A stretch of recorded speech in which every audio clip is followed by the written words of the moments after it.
우선 신경망에는 난수, 즉 무작위로 생성되는 숫자가 필요합니다. 신경망의 원리를 아주 간단하게 살펴보면 입력값을 넣으면 우리가 알고 싶어하는 결과값이 출력되는 원리입니다. 하지만 일반적으로 입력값을 넣는 곳과 출력값이 나오는 곳만 있다면 우리가 원하는 결과값을 얻기는 조금 힘들겠죠. 그래서 이 중간에 신경망이라는 존재를 통해 우리가 원하는 결과값을 얻고자 하는 겁니다. 이때 이 신경망 속에는 아주 많은 숫자로 구성되어 있는 행렬이 존재하는데, 신경망의 성능이 좋을수록 우리가 원하는 결과값과 비슷한 출력값을 나타내게 되죠. 그럼 이 숫자들이 중요하다는 얘기인데, 이 숫자들은 어떻게 구할 수 있는 걸까요? 사실 임의로 아무 숫자를 넣고 결과를 살펴보는 방법밖에 없습니다. 이렇게 신경망의 초기값을 지정해주는 기법을 우린 초기화라고 하며, 말 그대로 신경망의 값을 임의로 초기화시켜준다는 의미죠. 이와 관련해서 다양한 연구자들은 그래도 어느 정도 규칙이 있는 난수로 하는 게 좋지 않을까? 라는 가설을 입증하여 현재는 다양한 초기화 방법 등이 사용되고 있습니다. 텐서플로우에서 난수를 생성하는 방법은 이렇습니다. 우리가 앞서 불러온 텐서플로우 라이브러리의 랜덤 함수의 유니폼 함수를 사용하는 거죠. 이 함수는 균일한 분포의 난수를 출력하는데, 우리가 설정한 최소값과 최대값 사이의 모든 수가 나올 확률이 동일하며 결과값의 모양을 설정하여 출력해 줄 수 있습니다. 이때 대괄호 안에 1의 의미는 모양, 즉 쉐입이라고 하며, 행렬을 구성하는 행렬 차원의 수를 나타낸 값입니다. 우리가 설정해준 객체를 출력해보면 세 가지 정보를 확인할 수 있는데, 첫 번째는 무작위로 출력된 값, 두 번째는 쉐입. 여기서 소괄호 1이라고 명시되어 있는데, 파이썬에서 소괄호의 의미는 변하지 않는 값이라는 뜻입니다.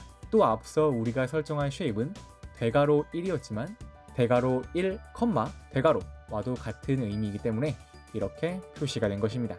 마지막은 자료의 형태를 의미합니다. 이것은 32비트의 부동 소수점이라는 뜻인데, 이건 지금 그렇게 중요한 의미는 아니니까 이후 다시 설명을 드리도록 하죠. 쉐입에 대해 조금 감이 안 오신다면 값을 다양하게 바꿔가면서 한번 테스트를 해보시는 것을 권해드립니다. 그렇게 어려운 개념은 아니니까 금방 잡으실 수 있으실 거예요. 그럼 이렇게 무작위로 출력하는 값보다는 어느 정도 균일하게 난수를 얻는 방법은 뭐가 있을까요?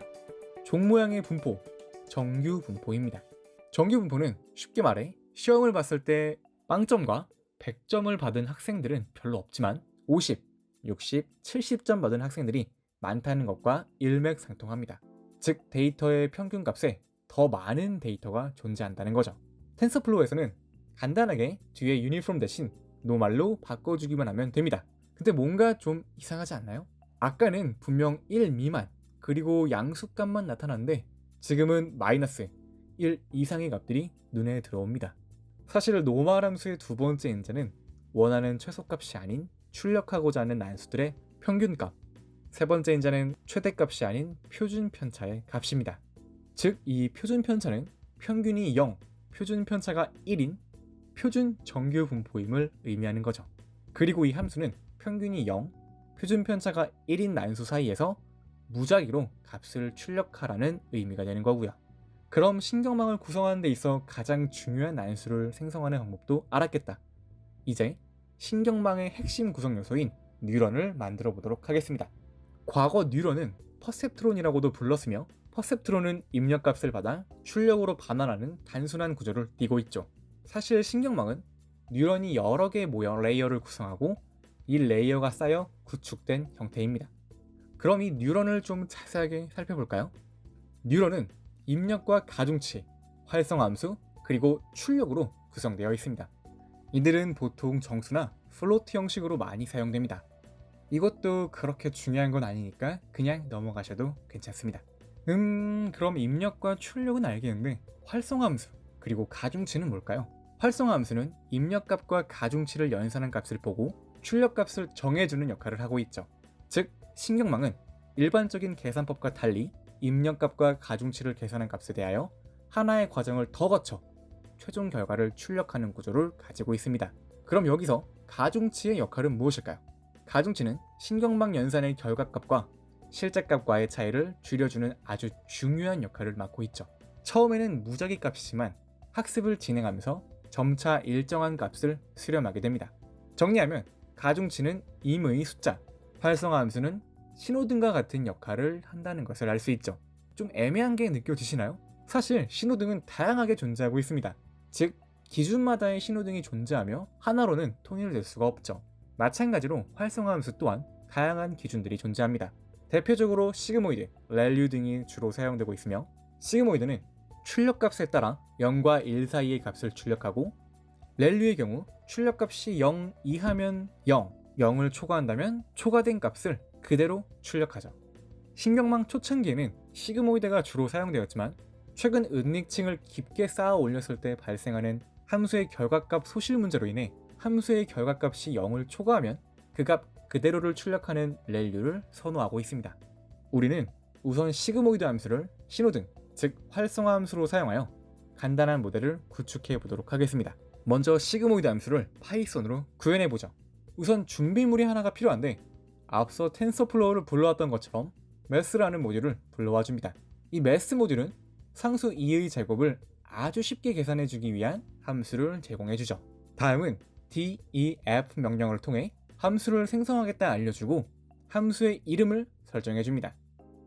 다음으로는 입력값을 넣어주기 위한 출입구 정도를 설정해 주시면 됩니다. 그리고 이 수식처럼 똑같이 코딩을 해주면 이렇게 구현해 볼 수 있죠. 마지막으로 이 값을 밖으로 출력하는 게 아니라 내부로 돌려준다 해서 return. 그럼 이제 뉴런의 입력과 출력을 정의해 보겠습니다. 입력값이 1일 때 우리가 기대하는 결과값이 0이 되는 뉴런을 만든다면 어떨까요? x는 1, y는 0, 그리고 가중치는 아까도 함께 이야기했던 무작위 값인데, 그 중에서도 평균은 0, 표준 편차는 1인 표준 정규 분포에서 추출한 무작위 값. 자, 그럼 결과값은 입력값과 가중치를 곱하고 이를 활성화 함수로 감싸주시면 입력값과 가중치가 곱해진 값이 활성화 함수인 시그모이드의 기준에 맞게 최종 결과값을 출력하게 됩니다. 그리고 이를 출력해보면 아직은 기대하는 결과값인 0과는 많이 먼 결과를 확인해 볼 수가 있죠. 그리고 이렇게 출력된 값은 우리가 기대한 결과값인 0과의 뺄셈을 통해 현재 이 신경망이 극복해야 할 수치, 즉 에러 값을 확보할 수가 있습니다. 우리는 학습이라는 과정을 통해 이 에러가 기대 결과값인 0과 가까워지게 해줘야 하죠. 슬슬 머리가 아파오기 시작합니다. 우선 우리가 에러를 줄이기 위해 변화시켜줘야 할 존재부터 찾아보죠. 일단 입력값은 말 그대로 입력값이니까 바꿀 수 없는 값이고, 출력값은 연산 결과니까 제외. 그럼 남는 건 바로 W, 가중치입니다. 우린 경사하강법이라는 기법을 통해 이 W를 변화시켜줘야 합니다. 방법은 아주 간단해요. 경사하강법은 W의 입력값 X와 학습률, 그리고 에러 값을 곱한 다음 더해주시면 됩니다. 또 새로운 녀석이 등장했죠. 학습률. 학습률은 흡사 게임의 업데이트 주기 정도로 생각하시면 어떨까 합니다. 업데이트 주기가 너무 크면, 즉 빈번하다면 분명 적극적이니까 좋게 생각될 수도 있지만 오히려 방향을 잃어버린 채 무작위로 튈 수가 있죠. 반대로 너무 값이 작으면, 즉 주기가 너무 적다면 게임의 발전 속도가 그만큼 느려지게 되는 거고요. 즉 이 값에는 정확한 정답이 없다는 겁니다. 하지만 보통 0.1 정도로 사용하고는 하죠. 다시 입력값 x는 1, 기대 출력값 y는 0, 가중치 w는 정규 분포에서 추출한 무작위값. 앞서 구축한 모델은 단 한 번의 계산을 진행했지만 이번에는 1000번 정도의 계산을 통해 기대 출력값과 실제 결과값의 차이를 줄여 이 에러 값을 좁혀보도록 하겠습니다. 1000번의 계산이니만큼 코드 또한 1000줄을 입력하면 될까요? 아니죠. 우린 단 한 줄의 코드를 통해 1000줄의 효과를 낼 수 있는 반복문 명령어를 통해 사용할 건데, 여기서 레인지 1000은 0부터 999까지의 숫자를 자동으로 생성해주는 역할을 합니다. 그리고 이 값은 하나씩 i에 할당되며 1000번의 연산을 진행하게 됩니다. 정리하면 이 반복문은 i는 0부터 i는 999까지 1000번 동안 포뮬 안의 내용을 반복하게 되는 거죠. 그럼 첫 번째 연산부터 살펴볼까요? 앞서 구현했던 시그모이드 함수를 통해 결과값을 출력합니다. 그리고 실제 결과값인 y에서 우리가 출력한 결과값을 빼서 에러라는 존재를 만들어냈습니다. 아마 이 에러는 실제값 y와 큰 차이를 보이지 않을까 합니다. 다음으로 가중치 학습. 여기서는 앞서 배웠던 경사 하강법의 연산법을 통해 새롭게 W를 업데이트 해주도록 합니다. 자, 그리고 결과 출력. 1000번의 연산을 했으니 1000번의 연산을 모두 출력하게 되면 어떨까요? 너무 어지럽지 않을까요? 그래서 1000번의 연산 결과 대신 100번마다 끊어서 출력하게끔 세팅을 해주시면 됩니다. 여기서 퍼센트 표기는 나머지를 구하는 연산자인데, 이렇게 코드를 작성하게 되면 만약 i 값과 100의 나눗셈에 대한 나머지가 99와 동일할 때, 즉 i가 99, 199, 299일 때 출력하게끔 세팅을 해주시면 됩니다. 여기서 i는 연산 반복 횟수입니다. 그리고 에러값, 그리고 실제 결과값을 출력해라 라는 의미가 됩니다. 자, 이제 실행 버튼 꾹. 연산 반복 횟수, 즉 학습이 반복될수록 에러값은 줄고 연산 결과값은 실제 결과값인 0에 가까워지는 것을 확인해 볼 수 있습니다. 그럼 똑같은 방법으로 입력값을 1 대신에 0을 놓고 출력값을 0 대신 1을 넣었을 때도 에러값은 감소시키고 연산 결과값은 실제 값과 비슷하게 출력할까요? 에러는 변하지 않고 출력도 0.5에서 멈춰 있습니다.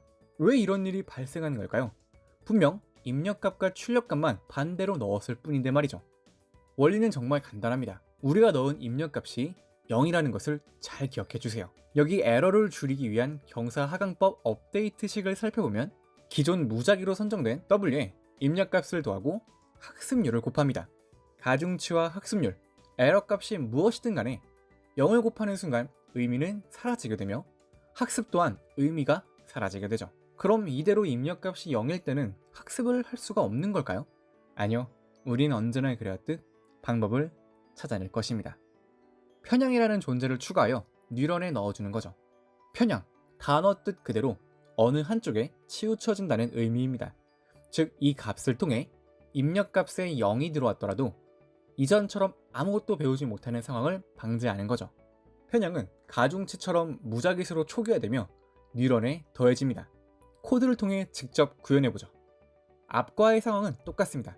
단, 여기에 무작위로 선정된 바이어스, 즉 편향이 추가되며 시그모이드 함수에 약간의 변화가 생겼습니다. 입력값 x 곱하기 가중치 w였지만 지금은 앞서 설명한 대로 입력값이 0일 때 학습이 안 되는 경우를 방지하고자 바이어스가 더해져 시그모이드 활성화 함수를 통과하여 최종 결과를 출력하게 됩니다. 이 편향 또한 가중치와 같이 학습률과 에러 값을 통해 학습을 진행하게 되며 값을 업데이트하게 됩니다. 그리고 출력. 자, 학습 결과를 살펴보면 학습이 진행될수록 에러 값은 줄고 결과 값은 실제 값과 점차 비슷해지는 것을 확인해 볼 수 있습니다. 이로써 입력값에 0이 오더라도 충분히 학습을 진행할 수 있는 아주 간단한 모델을 구축할 수가 있게 된 것이죠. 사실 지금 대본을 쓰다 알게 된 건데 제가 TPU 설정 방법을 빼놓은 것 같더라고요. 방법은 간단합니다. 여기 상단에 런타임 클릭, 그리고 런타임 유형 변경 클릭. 그럼 이렇게 설정 화면이 뜨는데 여기에 하드웨어 가속기 부분을 눌러 TPU로 설정해 주시면 끝! 인공지능 텐서플로우 2.0으로 읽다. 그 두 번째 시간은 여기서 마무리를 지으면 어떨까 합니다. 다음 주도 더 흥미롭고 간결하게 인공지능 텐서플로우 2.0으로 읽다. 그 세 번째 시간으로 찾아뵙도록 하죠. 감사합니다. 지금까지 에이림이었습니다.